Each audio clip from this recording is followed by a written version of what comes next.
Okay, the topic I'm doing is maximizing Newsela, strengthening literacy across all content areas. And the reason I chose this one is years ago when Newsela was free, they had a lot of things on there, and I used it in my science classroom to teach nonfiction skills because I came from an elementary background where I taught all subjects. I was used to teaching ELA content in all areas and kind of crossing those over, so it's just something I was used to doing, and it really fits well into any content area. But once they went to the paid version, then they limited what was free, but thankfully we have the paid version now, so I wanted to show you guys some things. I by no means am an expert on it. I do not claim to be an expert on it. There's some troubleshooting that hopefully I can help you do, so that if you do choose to use it, it'll help you out. But it is a great resource for study skills, warm-ups. If you've got 15 minutes left of class and you don't want them to have free time, and you've got kids finishing something up and you want to fill that time with something that is a good resource, this is one of the things that you can do. All right, it is pronounced Newsela, just so you know. I researched it. I used to always call it Newsela because that's just what, but it actually is Newsela, and you can call it what you want. If you call it Newsela, I'm not going to stop you because as a matter of fact, a minute ago I just stopped myself from saying it because that's what I called it for years, but I looked it up. It is an online platform that provides students with real-world news articles and corresponding assignments to increase literacy in all content areas. And pretty much most things are there that you're going to be teaching in the content areas. Here's some pros and cons. I'm going to go through this. I'm not going to read every slide, but this one I am.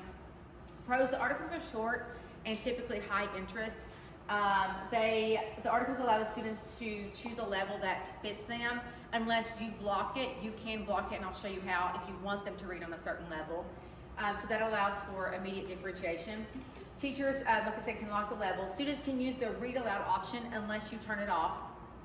So like if you have an advanced class and you don't want them to use it, or kids are abusing it, I've not had an issue with it, but you can turn it off if you choose to. But you have to do it when you assign it. Some topics do have videos available. They're pretty limited. They may have 4 or 5 questions throughout.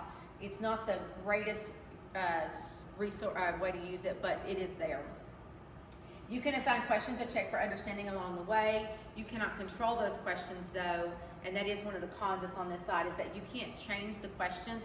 Sometimes I don't use them because they don't align with what I want the kid to pick up on, and so, but they will allow them, and I'll show you what it looks like. If they read some, there's a question and they can't go on until they answer it correctly. The writing prompts though can be edited, and I really, really like that option. And then you can score the assignments really easily. For the cons, like I said, you can't change the quick questions. Be careful if you assign something to 3 classes and you decide that you don't want this class to have it and you delete it for them, you're going to delete the whole lesson. So you can very easily delete the whole thing by accident. There's probably a way around that, but honestly, after twice deleting the whole lesson, I just, you know, so I just don't bother with it. I would just delete it in Google Classroom where I assigned it, as opposed to trying to delete within Newsela. According to many users, there may be some political bias. It leans one way, so if that matters to you for what you're doing, just be aware of that. Some assignments, such as graphic organizers, do not always show up, and I'll show you the ones that are most reliable, that I never have an issue showing up. Graphic organizers, they're really great. I really like them. I assigned them one day, and the kids couldn't see them. I could see them from the student view, but they couldn't see them. I had a girl who came the next day who was making up a missing assignment, and in that same class, and it showed up for her the next day. I have no idea why, but just be aware that some things don't fully show up. So anyway, the non-paid version is limited, so if we go to a non-paid, there are limitations. And a lot of people feel like the site is not very user-friendly, and there are some things that are not, but hopefully once you're done, it feels a little bit more user-friendly. Here's some ways that I've used Newsela, and then some other things. You can introduce new topics. I really like to do that. You can build background knowledge for a unit. So when I was teaching kinetic and potential energy before I started to engage the kids, I did a roller coaster one that talked about energy transfer, and so it was something that they were excited to read about, and so they locked in a little bit more. You can read articles that align with topics of study, and I'll cover that when I talk about this one. You can read articles of current events. So like if you said every Friday you want to do a current event, where every student just chooses a current event in there, reads about it, and shares with their team. Just know, if you haven't assigned the lesson to them, then you won't be able to see what they've done and how they've engaged. So just be aware of that. But it is a great way to use it. Because the thing is that we want to increase their nonfiction stamina. Because a lot of times if they're reading something and they don't like it, they move on. But if we can increase the ability to read nonfiction, then it's going to help them in all areas, and it's going to help them with testing, that kind of stuff. Because in tests, they can't just choose, oh, I don't want to read this. They need to be able to do that. You can teach nonfiction skills in any of the content areas. And I've used it for enrichment and for extra support during study skills warm-ups. And also there's a text leveler under quick links to adapt any text to a desired level. And I want to show you that here in a minute because I forgot to show the last group, and it's a really great one. Here's 2 really great ways that people have used it here in the building. I sent out an email saying, hey, if you use it, tell me how you use it. And Ms. Ralston said she uses it as a supplemental text to support the books they're reading. So they're reading Esperanza Rising. And so she pulled up articles on the Mexican Revolution, migrant workers in California, and those types of things to kind of give them some background knowledge. And Dr. Reed, when she was in the classroom, when I would teach the science content, or someone else would teach the social studies, she would take and pull Newsela articles that aligned with what content we were covering, so that she was teaching those skills using relevant content at the time. I'm not going to read the getting started slide because I'm going to show you how to do that. But but if you want to see it written out, it's there. It does. If you've never signed in before, it walks you through how to do that. You may have to tweak it a little bit. I've signed in so long ago that I didn't have to go through that. So I had my daughter do it so I could see from her computer how to do it. So that should be pretty accurate. Might be a little bit different. But this shows you step by step. But I'm going to show you in the thing. Assigning and scoring, I'm also going to show you that within it. But if you want to go back and read these slides, there's a step by step on those things as well. All right. I'm going to come to the tips in a minute. At the end, I'm going to show you this right here. And before I forget to show you, this is just the home page when I go into Newsela. Yours are going to look different. This is just based off of the things I typically type in, so it has some recommendations for me. But right here, under quick links, there's a text leveler. So I just pulled up a random, bless you. I just pulled up a random higher level reading comprehension on law of conservation of mass, so I can show you how this works. And I'm just literally going to copy it. And, all right. And I'm going to go in here to text leveler. You can take any content. It does not have to be from Newsela. And I'm going to paste it in here now. And then now there's some random spaces in there I would need to delete. I'm not going to do it now for the sake of time, just so it's more cohesive. But if you go down here now, you can select the grade. It's telling me that this source came from a 12th grade level, and I can select a grade, and I can choose all the way down to 2nd grade what level I want it to rewrite the content on, and it will do that. I'm just going to choose 4th grade, and then you'll generate level, and it takes a minute, and when it's done, I can choose to see this side by side so I can see the comparison.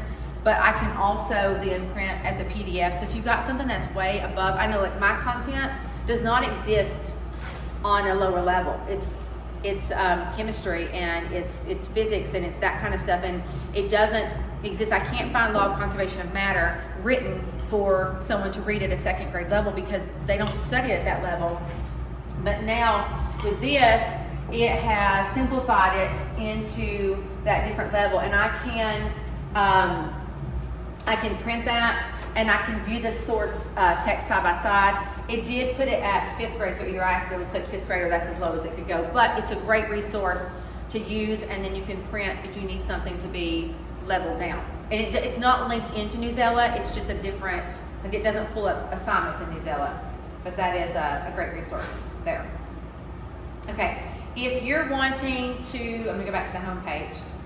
If you're wanting to assign something, just so you know, there's content on everything. If I type in Georgia, because I know we have Georgia studies in here.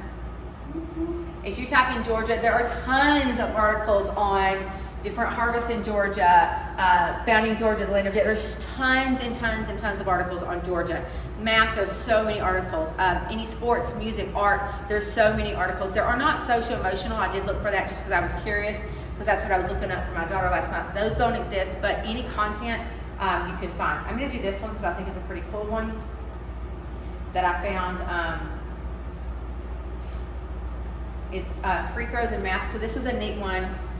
The math behind the perfect free throw. Now it is on a pretty advanced level, but it's a pretty neat one. So I'm going to go in and I'm going to create an assignment using that one to walk you through it.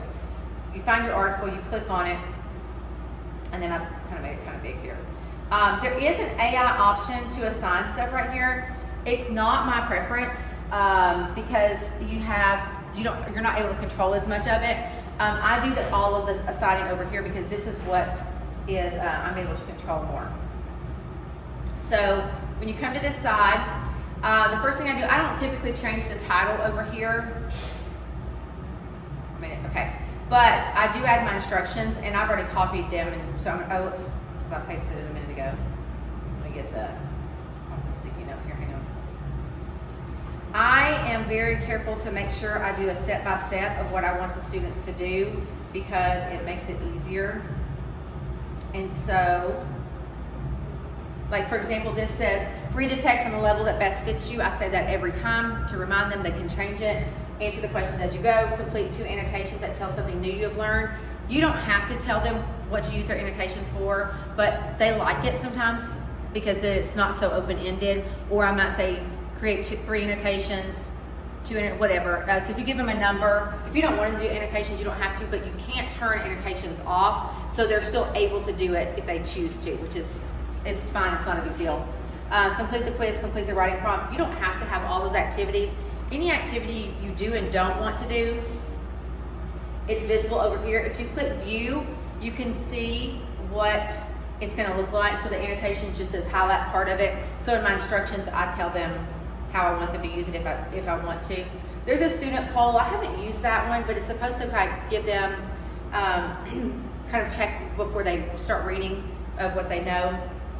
The checks for understanding, I highly recommend you view those first, because if you do not, then you might have questions in there that you don't care about. This is where they're reading.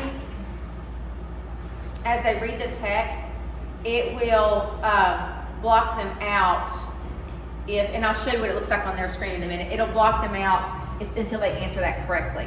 And then they can move on. And then there's guided highlighting. This one's really neat if you choose to do it. You'll have to go through and navigate through the next in order to get to it. And then you can see it's going to ask a question and they have to highlight where that answer is found. So it's a pretty neat way for them to have to use that resource and find exactly where to find it. And they have to highlight that in there. And so I'm going to turn it off just because I didn't put it in the assignment. And the graphic organizers, again, this one's really great. Play around with it. Make sure the kids can see it if you use it.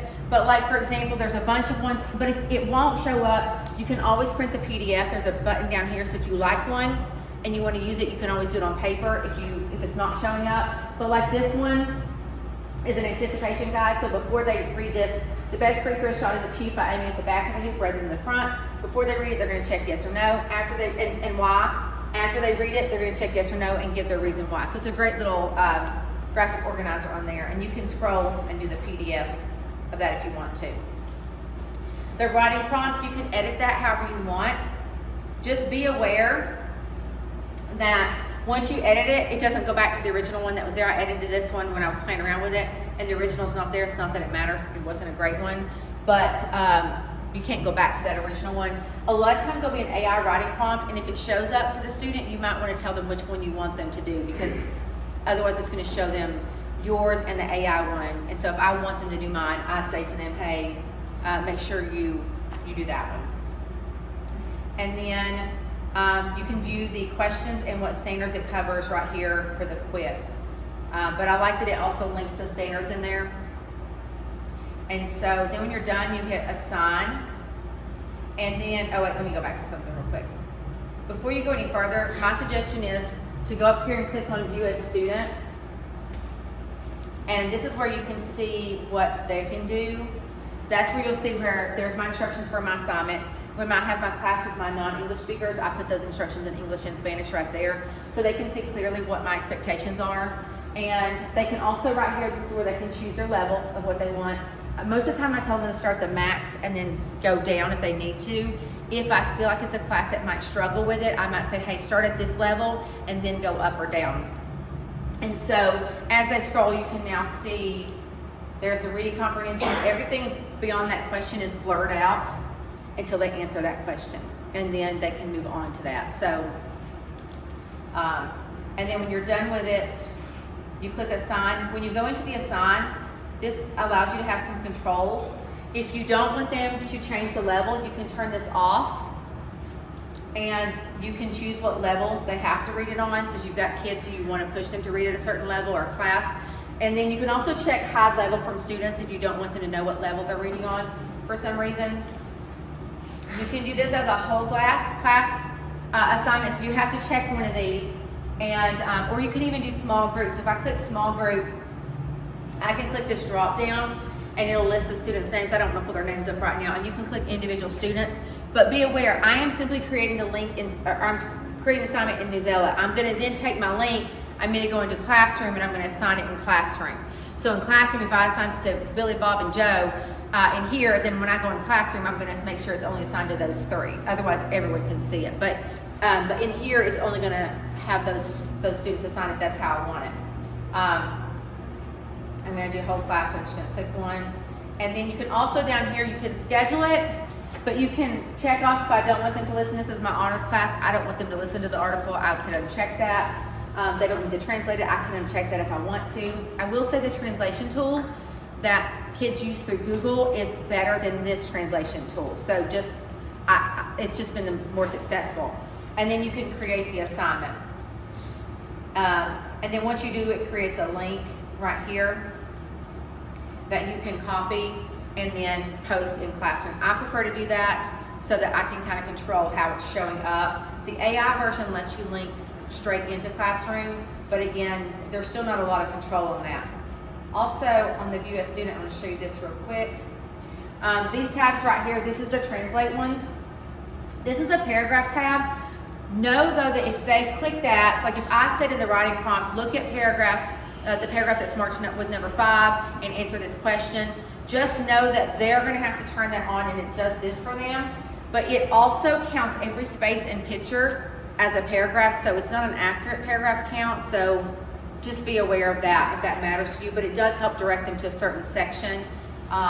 It has the read aloud here if it's turned on. Free throw. And it'll read through it. The conversation. Again, they can change their text size, but those are those options there that you can control for them. As far as for scoring it, let me get my screen back to if you go up here to assignments, I can see the assignments that I've given, and so if I've done it for multiple classes, like this one right down here, I assigned to multiple classes. When I open that up, I can see what I assigned. But you can also look at each individual block and pull that up on there so you can see all of those. I'm going to pull up this particular one though and show you what it looks like. This is one that I just assigned to my honors classes because it's just content for them. And if I scroll, let me make it big and I can get rid of their names, I think, if I do that. Maybe. Maybe not. Sometimes it lets me. Okay. Oh, I hit the wrong thing, sorry. My bad. All right, when I scroll, there we go. I can see, their names are over here, but I can see how much time they spent on the article. It's counting active time. I don't tell the kids this, but if they scroll it all the time, it continues to count. So I don't want them to just sit there and scroll, so it counts time. But if a kid is sitting there inactive for 60 seconds or more, then it will stop the time. So I can see how much time they've spent. I can see what level. I did not assign the quiz on this one, but a couple of them still took it, so it shows their score. This is the writing score. I scored that. If you click on that, like I'll show you, but if I scroll to this one, I can see that this student was absent one day and so they came the next day and there's a score now. I can click that, and this is the writing prompt. I can scroll down and find their assignment that hasn't been scored. I can read it and I can give them a score on that. The only thing I don't like about that one is every time I hit save or whatever you hit, it goes back to the top and I have to scroll down again. But other than that, it's pretty easy. I can see them all on one screen and then give them their scores on there. So it's a great way to, and I can even quickly check and say, hey, so-and-so, you didn't do your annotations, or you didn't do this or that, and I can see those things if I want to. I'm gonna hop back over here to this one and do some troubleshooting. And then if you have questions or comments, you're welcome to. My suggestion is have the student start reading. I tell them start reading, pick the level that's best for you, and then start doing your activities, because if they don't, this is an example of a student who completed part of their assignment on one level, and they came in the next day because they hadn't finished it, and they completed part of the assignment on the other level, but the student said, I can't find my annotations and I know I made them. It's because they made the annotations at the level 5, and the next day they came in and did it at the max level. So I can see them, but they couldn't. And so I tell them up front, hey, pick a level that's good for you and try to stay on that level so they can see everything within that one. Not a huge deal, but if it matters to you or the kid, you know, that way they're not going through all these levels. And then always do from the student's perspective before assigning, but then once it's assigned, I ask a kid, like with the graphic organizer, I said, hey, bring your computer, let me see what you can see, because even though I could see the graphic organizers from a student view, the student couldn't for some reason. So, but anyway, so these kind of just show you some things, but by looking at it, I'm able to see what they're able to do. On this screen right here, where it says getting started, I did list the ones that have been foolproof, that I've not had issues showing up. Annotations, checks for understanding, guided highlighting, quiz, and writing prompt. Those I have no issue with them showing up whatsoever. The graphic organizers are a little iffy. And so, and like I said, I haven't used the student poll because I haven't had a need to. But this is just a great, great resource that we have right now. And if you don't want to do an assignment, you can always just say, hey, choose an article on XYZ, read it, and then, you know, write a couple sentences about what you learned if you don't want to put specific assignments. But anyway, so are there any questions about anything? So hopefully you're able to use this, and if you have any questions while you're working, I may not have the answer, but if I don't, I will be glad to look it up, figure it out for you, and help you get it. If you have anything that you have issues with, I don't mind doing some troubleshooting with you, but try it out in your classroom. It's a great thing to use, especially, like I said, during study skills for those kids who are ready to move on or need extra support. So, but thank you guys for coming, and I appreciate it.